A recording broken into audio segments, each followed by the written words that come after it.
किसान भाइयों नमस्कार। आइए आज जानें ब्रोकली की खेती, जिससे आप अधिक से अधिक आमदनी प्राप्त कर सकते हैं। ब्रोकली आजकल एक ऐसी सब्जी है जो कि बाजार में बिकती है, और आपने देखा होगा कि ये फूल गोभी की तरह ही होती है, लेकिन इसका रंग जो है हरे रंग का होता है। अभी तक हमारे देश में हरे रंग वाली ही ब्रोकली काफ़ी प्रचलित है। इसके अलावा भी दूसरे तरह की भी ब्रोकली अवेलेबल हैं, जैसे कि बैंगनी कलर की भी इसकी होती है। जैसे फूल गोभी हमारा बिल्कुल सफ़ेद रंग का होता है, वैसे बैंगनी रंग का भी होता है।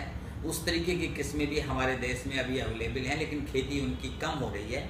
लेकिन ज़्यादा से ज़्यादा खेती हरे रंग की गोभी के नाम से इस ब्रोकली की खेती हमारे किसान भाई करते हैं।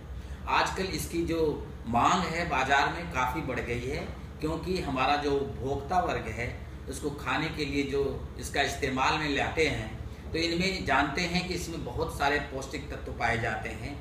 कैल्शियम, फास्फोरस, इन मिनरल्स के अलावा इसमें एंटी कैंसरस तत्व जो होता है वो सल्फोराफेन, ये इसमें पाया जाता है, जिसको कि काफ़ी डिमांड बढ़ गई है। तो हमारा चाहे तो ये पिज़्ज़ा है या बर्गर है या जिसमें भी, या सलाद के रूप में इस फूल जो ब्रोकली है इसकी खेती से जो निकलती है, ये आप हमारे उपभोक्ता वर्ग इसको प्राप्त करते हैं, बाजार में खरीदते हैं। इसका दाम भी काफ़ी ऊंची कीमत पे बिकता है, तो हमारे किसान भाइयों को इससे अधिक लाभ हो सकता है। तो इस ब्रोकली को भी बिजाई करने का समय अभी सितंबर और अक्टूबर का ही महीना होता है।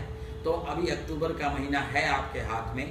अगर आप ब्रोकली की खेती करना चाहते हैं तो आपको सबसे पहले उन्नत किस्मों के बारे में जानकारी होना आवश्यक है, और ये बीज आप सुनिश्चित कर लें अपने पास इसकी उपलब्धता, तभी आप इसकी नर्सरी की बिजाई कर पाएंगे। तो इसमें जो सबसे प्रचलित किस्म है पालम समृद्धि, ये जो किस्म है बिल्कुल हरे रंग वाली है, और ये हमारी जो हिमाचल प्रदेश कृषि विश्वविद्यालय से वहाँ से निकाली गई है।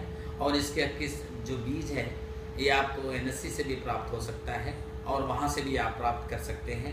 दूसरी किस्म है एक पूसा KTS1, ये भी हरे रंग की ही ब्रोकली है, और ये हमारे एक भारतीय कृषि अनुसंधान संस्थान का क्षेत्रीय केंद्र कटराई कुल्लू में है। ये बीज वहाँ बनता है और वहाँ से मार्केटिंग होती है। तो आप बाज़ार में भी इसकी तलाश कर सकते हैं और इस बीज को आप प्राप्त कर सकते हैं। दूसरा किस्म है, इसके अलावा हमारे प्राइवेट कंपनियों ने भी कुछ निकाला है, और इस सबसे बड़ी बात एक पंजाब से भी निकाली गई है, लुधियाना से, पंजाब ब्रोकली 1, ये भी हरे रंग वाली है। और जैसा मैंने आपको बताया था कि अभी बैंगनी कलर वाली है, तो ये पालम विचित्रा उसका नाम है। ये भी गोभी है, जो जैसे आप बंद गोभी में आप लाल कलर की गोभी रेड एकर लगाते हैं, इसी तरीके से ये बैंगनी कलर में भी ब्रोकली है, इसका नाम पालम विचित्रा है। तो इसके अलावा कुछ प्राइवेट कंपनियों के भी बीज आपको मार्केट में मिलेंगे, जिसमें से एक फिस्टा है, ये भी काफ़ी प्रचलित है। इसके अलावा और भी बीज आपको वहाँ से मिल सकते हैं। तो ब्रोकली एक ऐसी अब फसल बन गई है जो हमारे किसान भाई अगर लगाना चाहते हैं तो आप इसको लगाएं, और इससे आप अधिक से अधिक आमदनी प्राप्त कर सकते हैं। 1 एकड़ लगाने के लिए ब्रोकली आपको कम से कम 200 ग्राम किस्मों की ज़रूरत पड़ेगी, और अगर आपने हाइब्रिड किस्मों का चुनाव किया है तो उसका 125 से 150 ग्राम बीज 1 एकड़ के लिए पर्याप्त होता है।